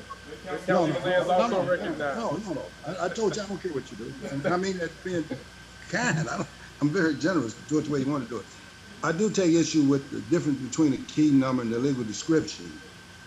A key or a mapping number can be certainly incorrect. Your legal description on the property cannot be incorrect. The legal description, so that's a major change.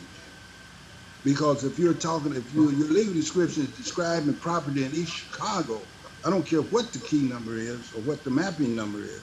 It's the legal description that would bounce it back, not the key number. You should get both correct. But again, I have no problem with the council proceeding as being suggested by the mayor and Attorney Williams.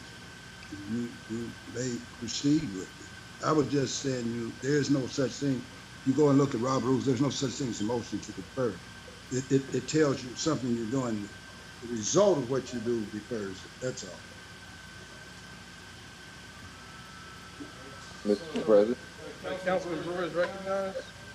I will keep my motion that's on the floor to defer this back to committee with a committee meeting at 5 p.m. next Tuesday.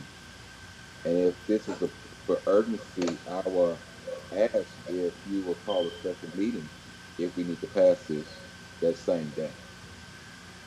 Once questions can be hashed out and all councilmen have had time to properly vet the document that we have just received.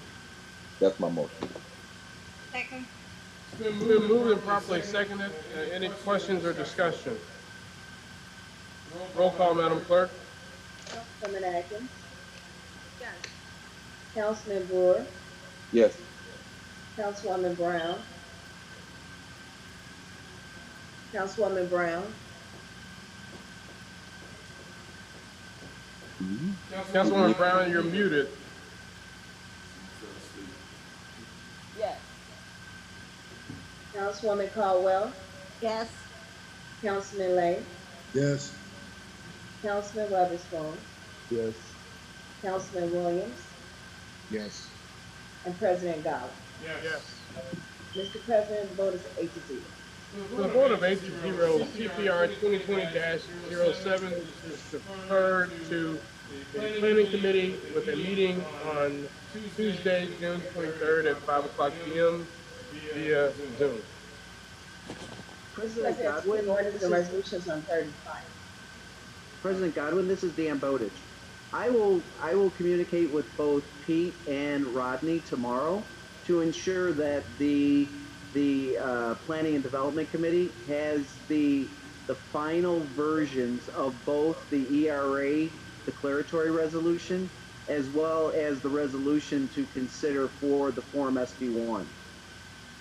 So we will make sure that you get that, and such that it adds for a level of transparency also to go through the committee meeting to make sure that the council receives the final version.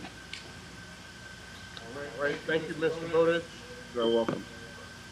All right, so I think that concludes third and final.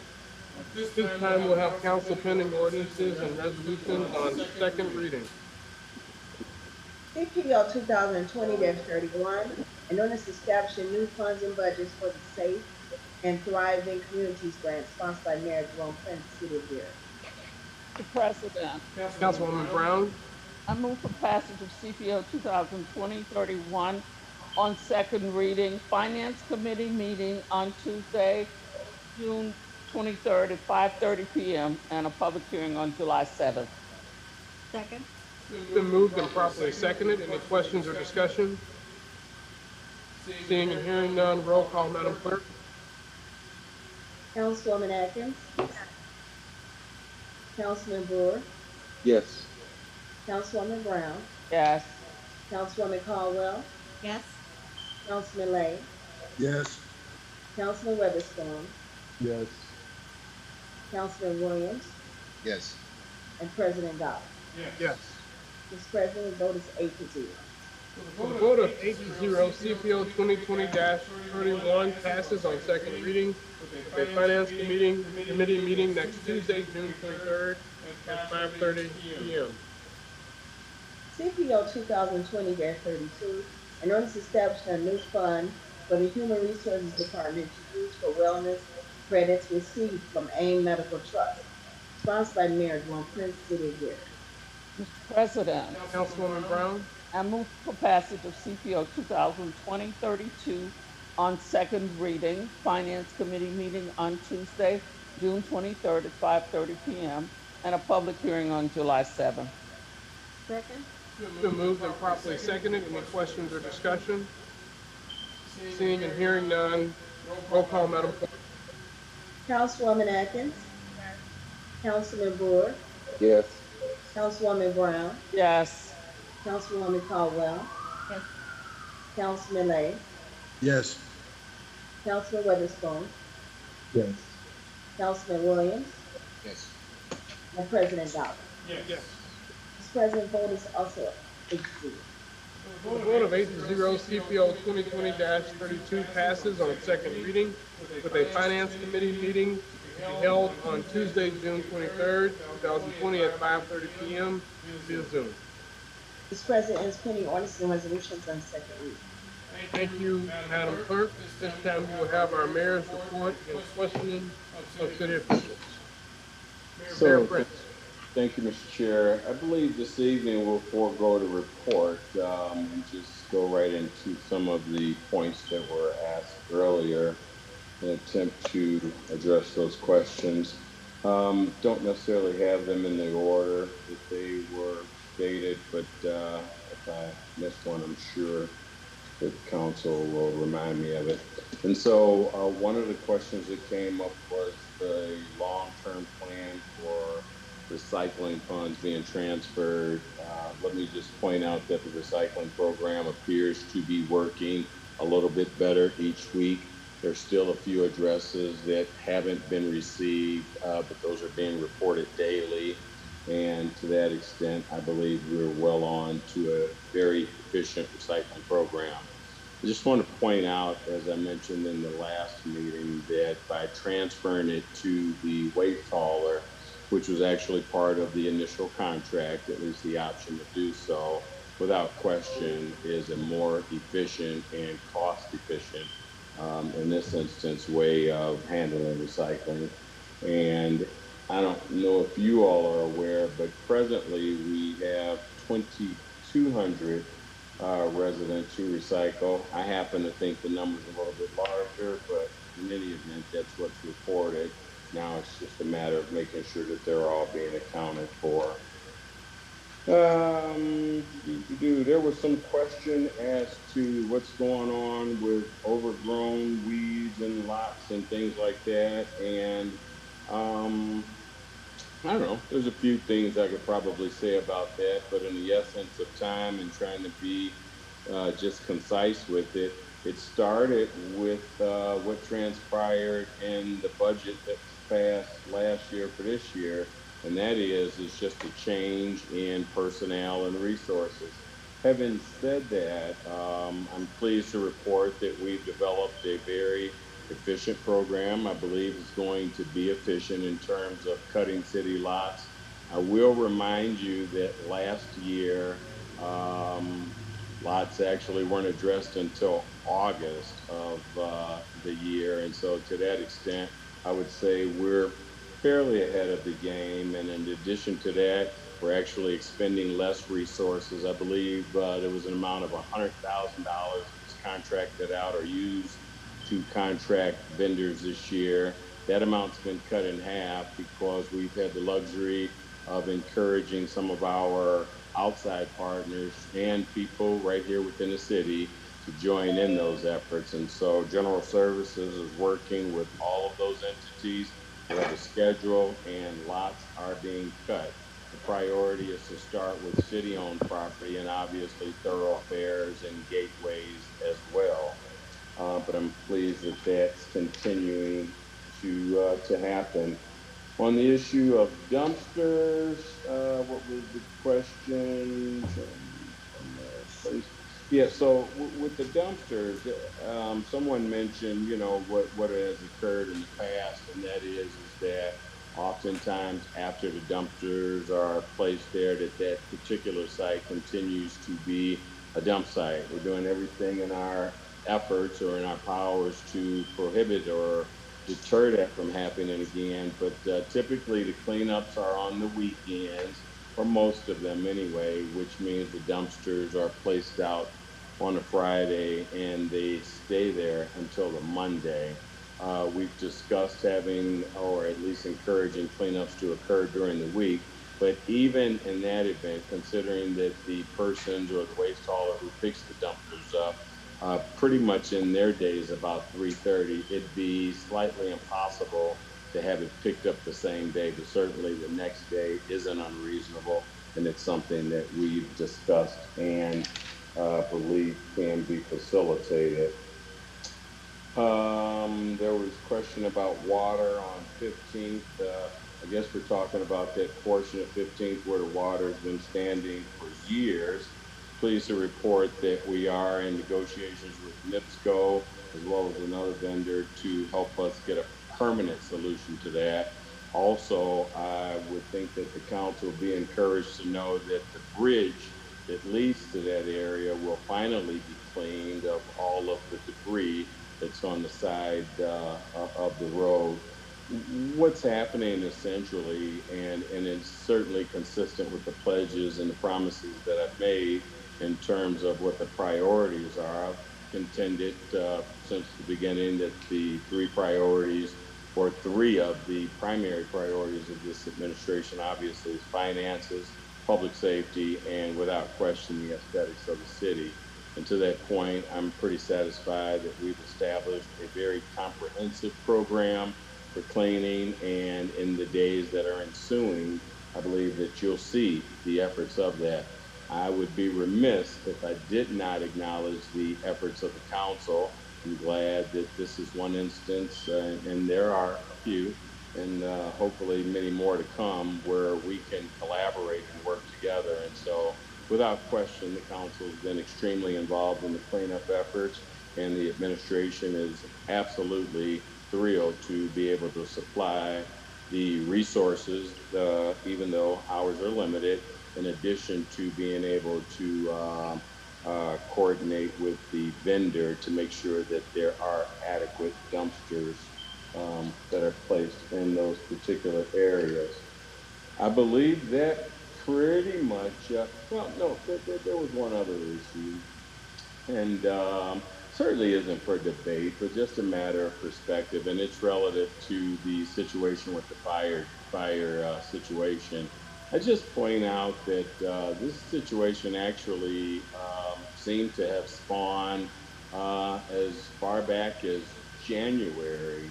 And to Councilman Lay's point, I couldn't agree more that there is a process in which anyone who feels that they have been maligned or mistreated or what have you, there's process in place for them to do that. I'm slightly dismayed that folks who have a little bit more experience or just are in positions of authority did not do a couple things. One is to suggest to the person the proper way to approach this, but also over the last few weeks, I've had an opportunity to talk with both sides. I've talked to firemen, I've talked to the gentleman, and certainly I've talked to the chief. And to that extent, I believe that when we play these type of things out on social media, it certainly doesn't benefit any of us. And to that extent, it actually exacerbates situations, and you just aren't able to get the factual data. And to that extent, I've refrained, certainly, as I always do, from commenting on social media, and have simply attempted to, address the matter head on, looking for a resolution. In this current climate that exists around the country, certainly isn't beneficial for us to have to deal with an issue. However, to the councilman's point, if there are allegations of racism or inappropriate behavior, then by all means, I agree that those should be ferreted out. In this instance, I'm fairly confident that that's not the case, but I guess we'll discover that here soon. Mr. Chairman, that ends the portion that I think I was asked to address, and I bid you all farewell. Thank you, Mayor Prince. I do want to have a follow-up question on the recycling piece. And I think at some point, as you know, and I think everybody knows, I'm big about folks who live in this city being employed in this city. And when we outsource certain services, I support you when it comes to efficiency in delivery of services and certainly in the cost of delivery. But I also know we have an extremely high unemployment rate. And I know that this is not an easy place to find a living wage job. And so as we go into the 2021 budget planning and we look at the jobs that were, paid for via a grant from Lake County Solid Waste, how are we ensuring that entities like Republic, with whom we have contracts, are hiring locally? I may not need to answer that tonight, but I think it's just something that we should definitely keep top of mind when we're making outsourcing decisions. So, Councilman, it's a good point. I can answer that to an extent this evening. Actually, we addressed that a few weeks ago and discovered that there were more Gary residents employed than I had actually thought or given the waste hauler credit for. I think it's also important to note that even though we've switched to them for the recycling services, that the personnel who were working for recycling are still employed today. We've just found a more efficient way to deploy them and utilize their resources and their services a little better. So I think the council will be very pleased as to what happens, as the residents will be as well. And that's good to hear. And I hope that we're able to maintain that going into next year. I had a question, and I think Councilman Lay alluded to it, around the LDA with the casino. And I think one reading of that agreement would suggest that we are to get quarterly payments. I do know from conversations I've had that one kickback on that, at least for the second quarter, April through June, is that these dollars were coming out of attendance. And obviously attendance was sharply cut. It just reopened Monday at 6 a.m.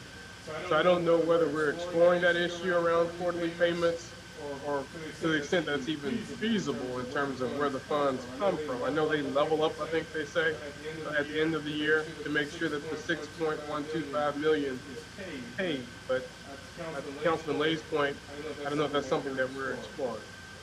Mr. President, I'm sorry. Go ahead, Mayor. That's okay, Councilman. I can wait. Thank you. Under paragraph, this paragraph 5, and I'm going to summarize. It says, beginning January 1, 2020, in no event should the combined total adjusted gross receipts for the company in any calendar year be less than $6,150,000. It says in no event. I don't care if it blows up.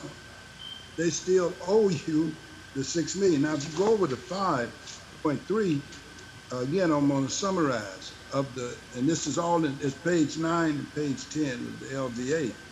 It says the company shall agree to pay any underpayment of the AGR commitment with respect to a calendar quarter within the next monthly AGR continuance installment, commitment installment due and payable.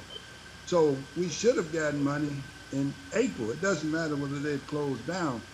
And as I've indicated to President Godwin, these are the Seminole Indians. The value of this thing is $1.7 billion. Now, there's too many zeros for me to understand. But I know $6 million is like probably $25 to me. And so therefore, we should at least ask them for the money. Now, the other reason I think I may be right, one of the few times John Keeler has not called me back, he's a vice president of Spectacle, was when I asked about section 5.3. And usually I determine if you don't call me on something, I was right in my analysis. Now, maybe that I shouldn't do that. But again, I said that we should have the money. So I think you would divide the 6.15 million by 4. And if they haven't given us this adjusted gross receipt, then it should be done. I think the proper party to do this would be the mayor's office, myself.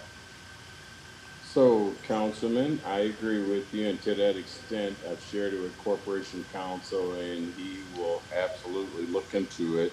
To your point, $6 million is $6 million, and we're certainly entitled to it, regardless of what the contingency is.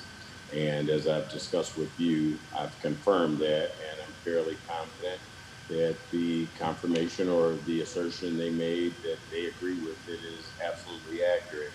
In terms of when we receive it, I mean, without question, a city that's, experiencing the financial hardships that we are, every penny and whenever we can receive it certainly helps. And if that's the case, then we certainly will make that demand. But I assure you today that as things have gone and because of the prudent resourcefulness, I guess I should say, of our interim controller, we believe that we're okay today. And to that extent, the question is, and we're certainly looking forward to being able to share that with the body as well as all the residents, how long will that last? And I believe that report's probably at best about 2 weeks out. Thank you. Any other questions for the mayor or other members of the administration? Mr. President, I have a question for you. Councilman Lay? Tomorrow, Attorney Michael Norsett, who Deputy General Counsel to the Governor, has indicated he's going to send me a written document that may, in fact, allow us to continue the Zoom meetings July the 7th. In other words, they believe they're going to extend the July 4th date. So I guess you will have to make that decision based upon the receipt of the document. Like I say, I should have asked him to send it to you, but I was off the phone before I realized he was sending it to me as a member of the council, as opposed to as president. But the moment I get it, I will make it available to you. I'll send it out as an attachment to an email and send it to, everyone, the mayor, you, and so forth. And you would have to make a decision. I believe your current decision is that we would meet on the 7th as a council. I think that's where you are right now. So from the last conversation we had on it, I don't think Mr. Kane is here, but I did ask the Corporation Council what his understanding was in terms of what the governor's executive order required. He suggested that executive order expired July 4th. I looked at the original executive order that the governor put out, I guess it must have been about the 3rd or penultimate week of March, which included the open door law as one of the statutes that was suspended during this time. And so I indicated then that I would follow whatever the law is. And similarly, I plan to do the same, but I certainly look forward to your communication and any other communication that we get from the governor and our Corporation Council in terms of what we are required to do so that any actions we take are legal. I would not want us to run into a problem where we're voting on ordinances and it's a question about whether or not we have a quorum if physical presence is required. Maybe I wasn't clear. This gentleman that will be sending it is, in fact, interpreting for the governor. Right. So yeah, I would certainly defer if that's the governor. If he tells us we can do it, we pretty much do it. Absolutely. So if he is the car, if you will, for the governor, then I would look at that as a governor's order. Yes, he probably drafted the initial phase 1, 2, and 3 himself. So he's now in the person, Christina, who is the constituent, I guess we have that here. She gave me her opinion. Something was going to happen with it, but she decided I should go to Michael. And the only reason I don't have it today, he called me 6 o'clock Indianapolis time, which is 5 our time, and he said he would get it to me tomorrow. That's one of the reasons I didn't, ask him to send it, to you. So absolutely. Yeah. Thank you. Any other questions or comments for the mayor or administration? Mr. President. Councilman Brewer is recognized. I just want the mayor, if he can give us an overview of his latest executive order that was put out for the police use of force, for the review of police use of force, the last executive order he just put out. Hey, is Mayor Prince? I can cover that. Mayor Prince had to jump off for a second. So ultimately what the executive order does is it establishes a new commission that is going to be reviewing, first and foremost, police use of force policies and procedures of the Gary Police Department. And in addition to that, it's likely going to be looking at probably more than just use of force, but probably some of the aspects of policing in general. That commission is right now kind of in the ad hoc. I would consider it ad hoc. It's not, it's not specifically described as ad hoc just yet. But right now, there are various business leaders, community faith leaders, community activists. It's a fairly large group of individuals that have attended. I know Interim President Godwin had attended the meeting as well. And right now we're charged with identifying various members that we believe would fit on the board. So as of right now, we're in that creation mode of putting together that commission. So as of right now, I think we're looking at deadlines of having an initial report within 30 days and then 60 days after that for a final report. Mr. Chair? Councilman, Attorney Williams is recognized. Yes, I would just caution, and I'm sure Attorney Pohl is aware, that whatever changes are made or recommendations don't infringe upon Ordinance 5881. Oh, absolutely. Yeah, okay. Well, just want to make sure, because I have no idea what all authorities the executive branch intends to give this body. No, this is right now. We're in discussion of just looking at the policies and procedures. So, but yeah, that obviously, Attorney Williams, yeah, you and I work with the commission pretty closely, and obviously we respect everything that they do. Any types of changes would to 5881 would be brought before the full council for discussion and vote. But as of right now, that's not on the table. Mr. President. Councilman Lay is recognized. Yeah. Basically, if you look at the document, at best, this committee or commission is being set up to advise the mayor. That's basically all that it can do, is advise the mayor. Matter of fact, the document talks about the advisory commission, and it's going, I would assume they would come back to him for advice. I had a very brief conversation with the mayor about this particular executive order. I asked it to be sent to me, and he had it sent out of his office, that he will be placing people on there. I think that we even will be satisfied with several of them. As I understand, he probably will keep it, and can't hold me to this because I can't hold them to it, be in the neighborhood of around 20 people. So it's to advise him. So Attorney Williams is right. They can't do nothing with the police commission because the police commission has 2 appointees from the FOP, 2 from the mayor, and 2 from the council. I think it's a good idea, looking at the environment of this country, that something like this is set up, at least give people an opportunity to have a discussion with the mayor as opposed to social media. I just am not an advocate of that. So I think it's a good idea.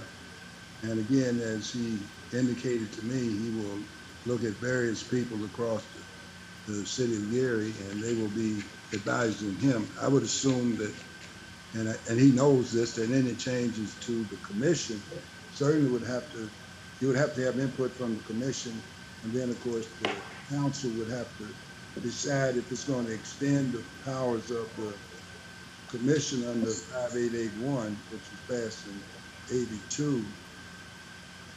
You know, if they want to say, well, you can't choke people now, you can't do this, you can't do that. That certainly would be a rule of the commission. And he's aware. It was clear to me in our conversation. He recognized he would have to go back there. Yeah, Councilman Lay is absolutely right. This is purely an advisory commission. Yeah, this is not setting up a new police commission or anything like that. So yeah, there is no discussion of that. This is simply an advisory commission. Mr. Chair. Mayor Prince is recognized. So I had left prematurely to take a call. I apologize, but thank you for Attorney Pohl bringing me back to the meeting. I think I came in on the end of his comments, as well as I heard all of the Councilman Lay's comments. And at this point, the only thing I would do is confirm is that both of them are accurate. This is simply an advisory commission established for the mayor. Thank you. And I will just say that I have appreciated being involved in some of those conversations along with other members. And I think that's a good example of collaboration between our branches. We are all committed to doing what we can locally as we respond to what's happening all around us nationally. And so I'm certainly excited, whatever role, being a part of the solution so that we prevent some of these problems from continuing to ravage at least our city. So I think that's a great thing, and look forward to continuing to support it. Thank you. Mr. Chair, if there's no other questions, I need to take another call. Absolutely. Thank you, Mayor. Thank you. Any sir. other? I don't think there's any other. Well, I'll just say, I think this is in good spirit to move forward because we know inside the city of Gary, we have a high number of crime that happens in the Gary where our police officers are in very much contact with people, a lot more than our surrounding community. And I do believe something of this nature needs to be put in place. But even at a possibility going a little step further, that we look at possibly increasing the commission, because that's definitely where the power lays at the end of the day. Where we may look at a range of different things of how we can increase the commission, where we can put other individuals on there from the public to participate also. But thank you, Mr. President. And thank you, Mr. Poe and the Mayor. Thank you. Thank you. All right. If there's no other business, see anyone raising their hand or asking to be recognized, is there a motion to dismiss? So moved, Mr. Chair. So moved. We stand dismissed.